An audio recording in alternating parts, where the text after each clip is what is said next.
when we look out at the world, Samir, we look for partners. We don't look for preachers. Particularly preachers who don't practice at home what they preach abroad. But from our point of view, if we are to develop a partnership, there has to be some understanding, there has to be some sensitivity, there has to be a mutuality of interest, and there has to be a realization of how the world works.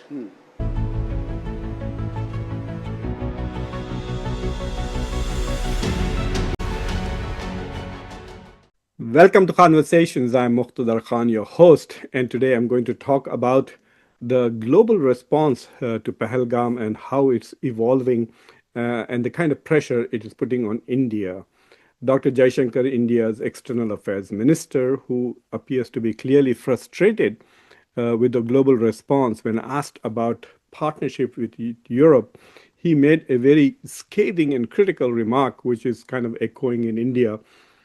Most Indian commentators and television channels are presenting this particular response of Dr. Jaishankar as a scathing attack or rebuttal to the Europeans and to the world. But actually, it expresses and shows how he's frustrated by the response of the world, literally, to the Pahalgam attacks and India's determination to punish Pakistan for what happened, the tragic event in which 26 civilians, 25 from India and one from Nepal, were so brutally murdered by terrorists.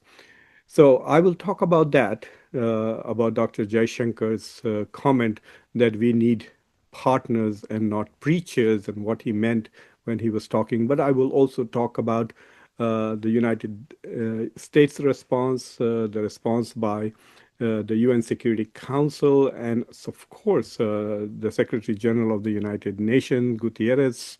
I will also talk about the European Union's response and what the response of countries like Iran and Malaysia, who have good relations with both India as well as Pakistan.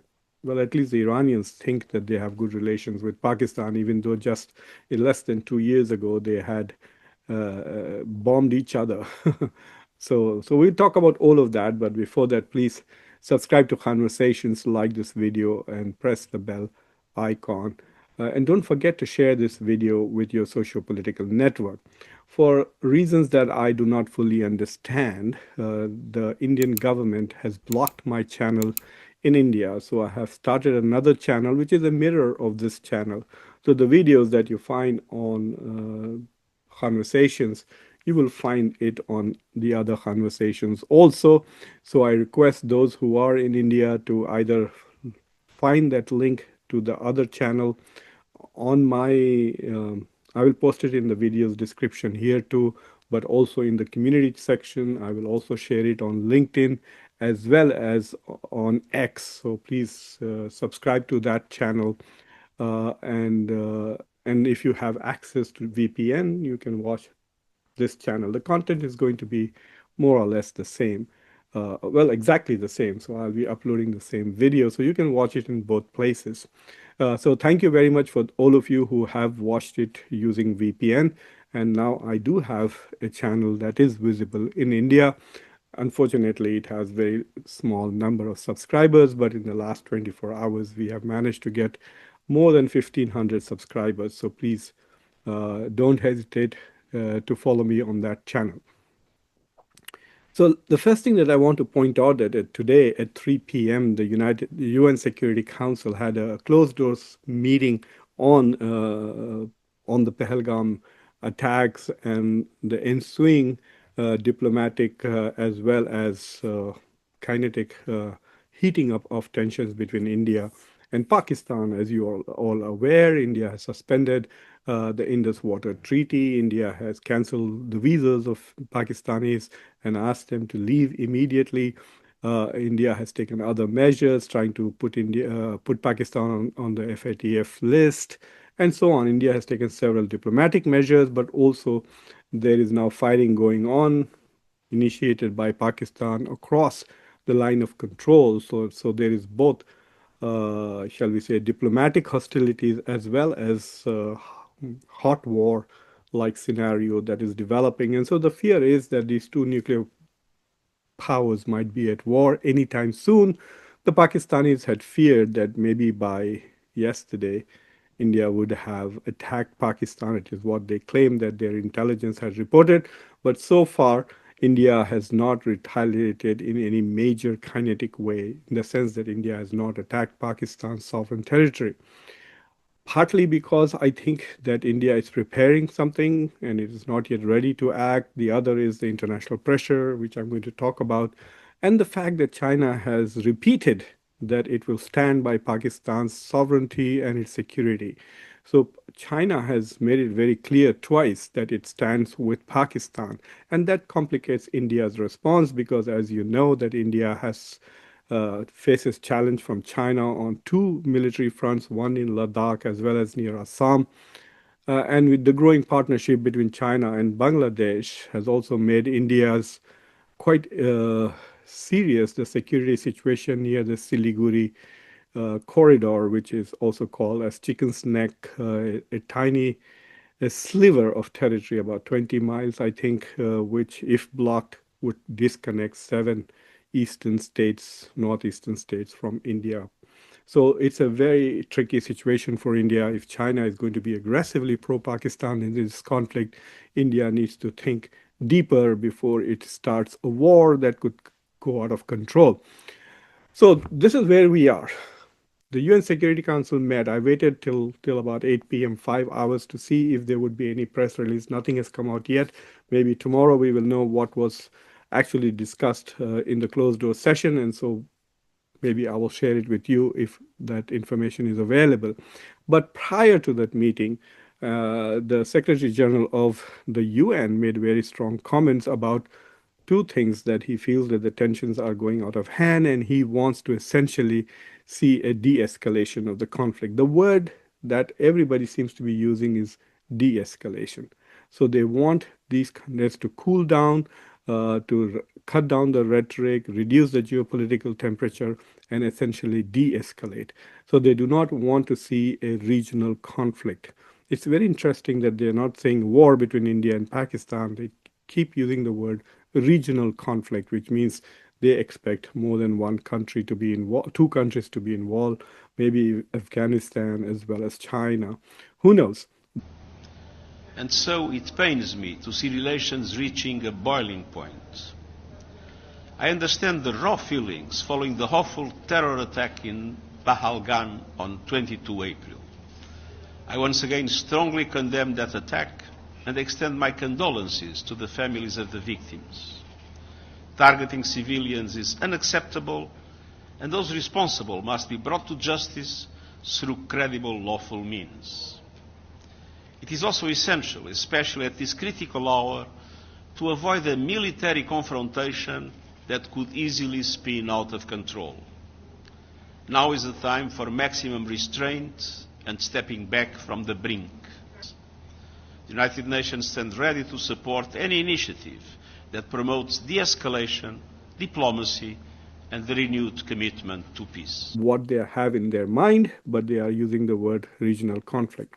So the Secretary General of the UN clearly tells India that they are very concerned, that the UN is very concerned with the direction of the rhetoric and calls on India to de-escalate.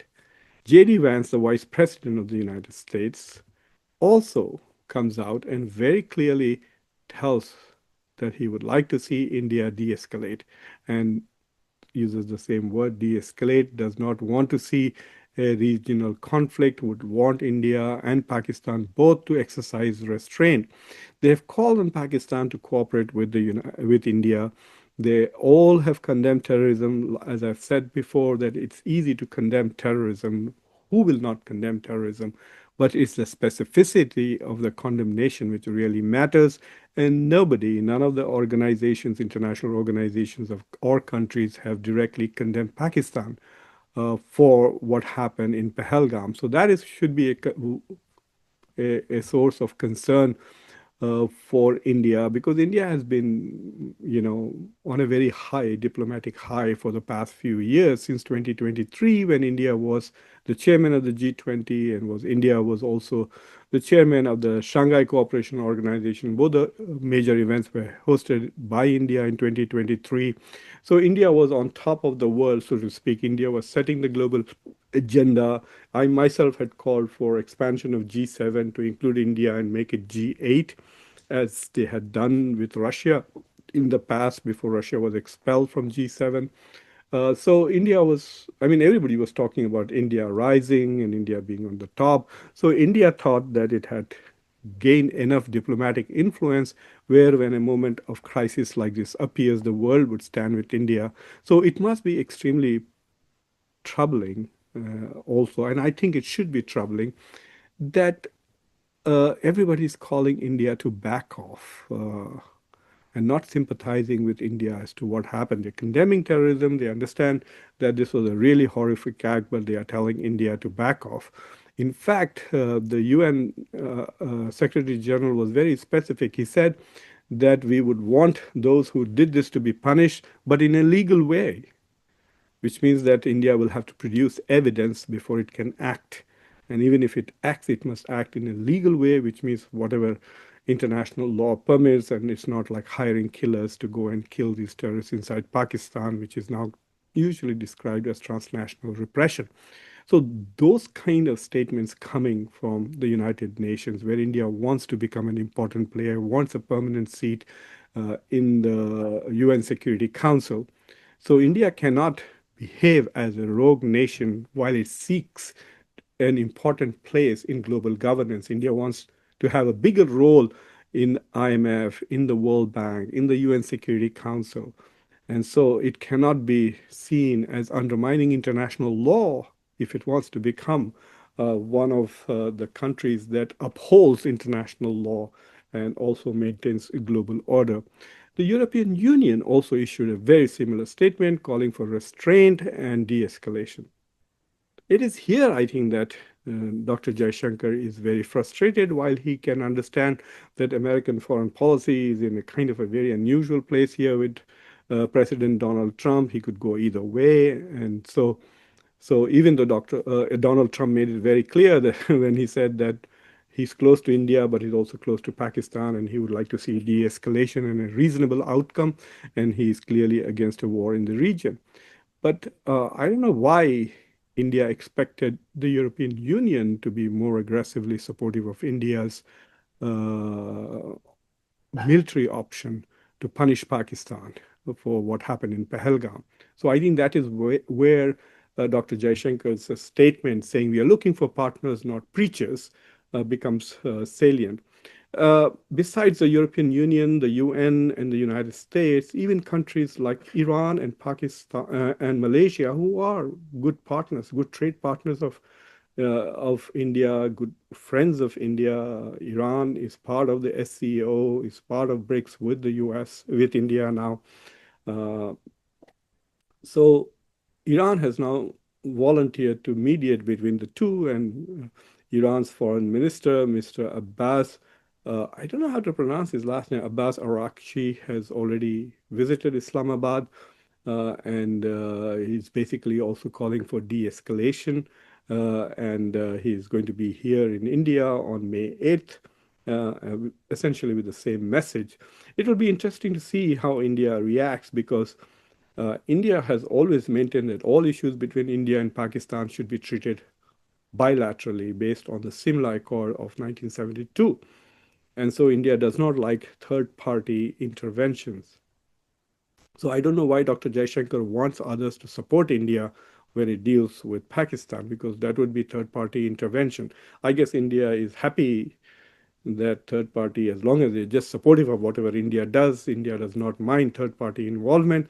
But if the third party wants to be neutral and wants to essentially mediate, then India is opposed to that. I think that is the position of this particular government of India. So it will be very interesting to see how India handles Iranian foreign minister's visit to India. I'm sure they have other things to discuss too, especially given the fact that Iran is having a dialogue with Donald Trump right now. And if that dialogue is successful, then India can go ahead with the Chabahar project in Iran.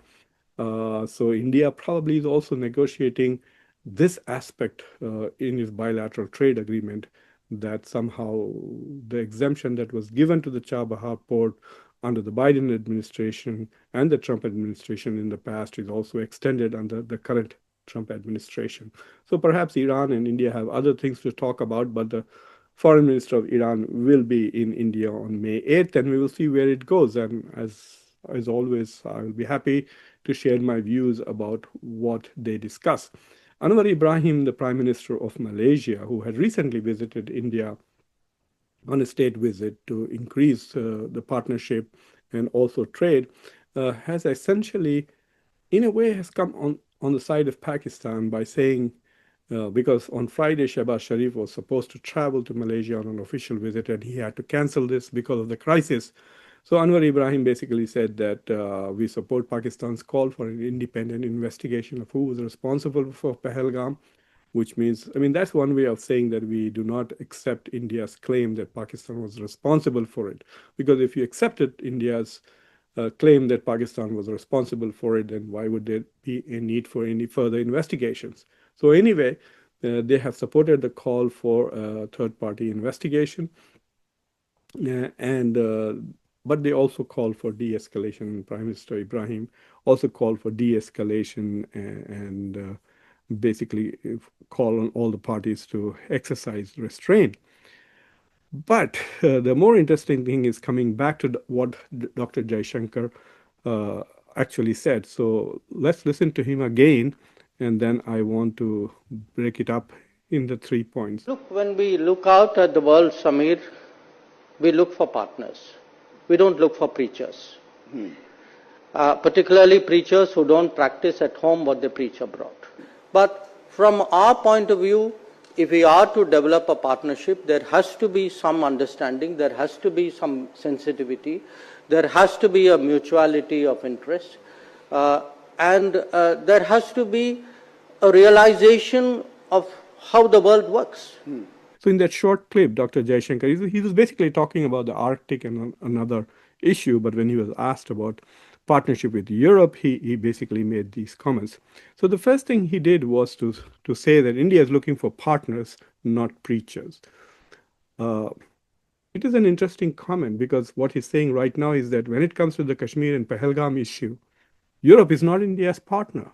In spite of all the debates and all the talk of free trade agreements and all the visits of Meloni, of the German Chancellor Olaf Scholz, who had visited India, and Boris Johnson, and then Rishi Sunak, all of these close relations between India and a lot of hectic, I mean, the relationship that India has with France, etc. Now suddenly Dr. Jaishankar comes out and says, well, most of Europe is not a partner and they are preaching. So which is not true. Europe has been quite supportive of India and this expediting of free trade agreements, especially in the wake of Donald Trump's tariffs, shows that Europe is very interested in having closer relations with India. So I think it's a bit unfair of Dr. Jaishankar to say that they are not partners. But anyway, that is why I'm inferring that he's frustrated by this constant calling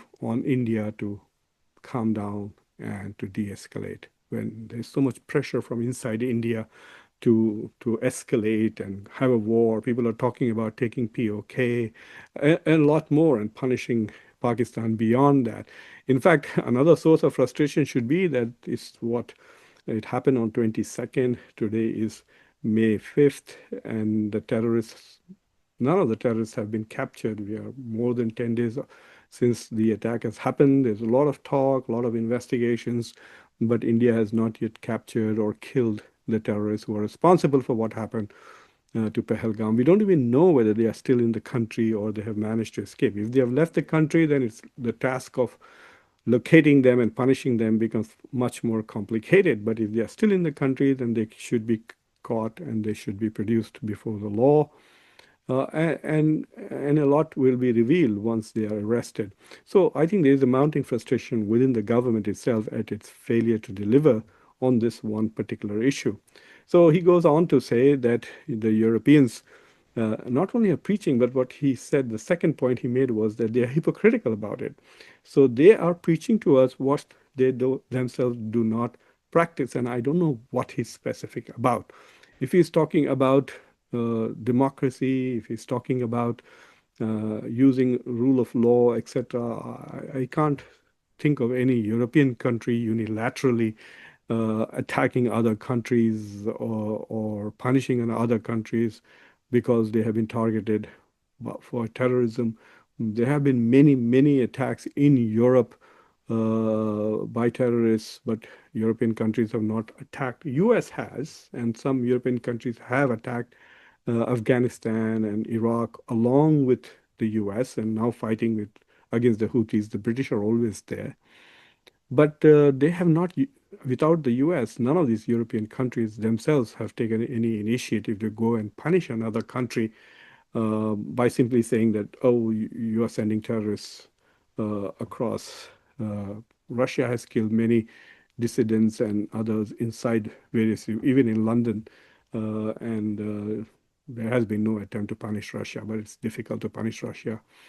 But India feels that it can punish Pakistan. So that's the second point that he made. And the third point that he made was, I think, quite childish. He said that it should be about mutuality of interest, and Europeans should realize about how the world works. This is Dr. Jaishankar telling Europe that it's time they realize how the world works. Really, Europe doesn't know how the world works. The Europeans have dominated the world. A European country colonized India and ruled it for 190 years. You think Europe doesn't know how the world works? They had colonized most of the world. Even today, the European Union is as big as China when it comes to the economy, $20 trillion with just a population which is 1 billion less than India. India's population is 1.45 billion. European Union's population is just 450 million. They're 1 billion short of India, and they are 5 times bigger than Indian economy. They are powerful. India is buying jet fighters from France, a European country, Rafale. India is trying to buy submarines from another European country, which is Italy. Indians are desperately looking for jobs in UK and other parts of now Germany. So Indians want to go and live. Europe is an advanced and developed society.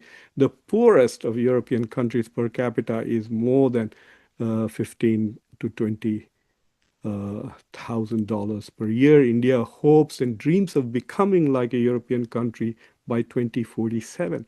So for Dr. Jaishankar to say that Europe should understand how the world works is quite childish and I think quite silly and unworthy of serious consideration. The only reason why I'm talking about it is because these are the kind of comments which have signaled to me that he's very frustrated at the lack of support from the international community for what India wants to do. And it is also a frustration that he, as the foreign minister, has not delivered on the diplomatic front. He has not delivered on the diplomatic front. The world is not as aligned with India as people would have thought. So the first major crisis that we have had, international crisis bordering on war, in the post-COVID era, it's very clear that the Indian government is frustrated with the world, which rather than standing with India and giving it the carte blanche to act as it chooses, because it is the victim.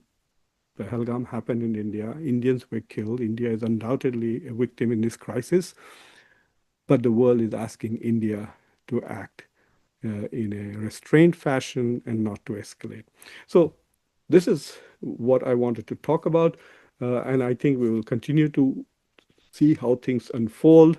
There are attempts to distract the politics at home by suddenly approving a caste consensus, which is a very divisive issue. So I think if Pahalgam disappears from the media, perhaps then there will be less pressure on the government. So, but nevertheless, at the moment, it's very clear that the Indian government is feeling a lot of pressure.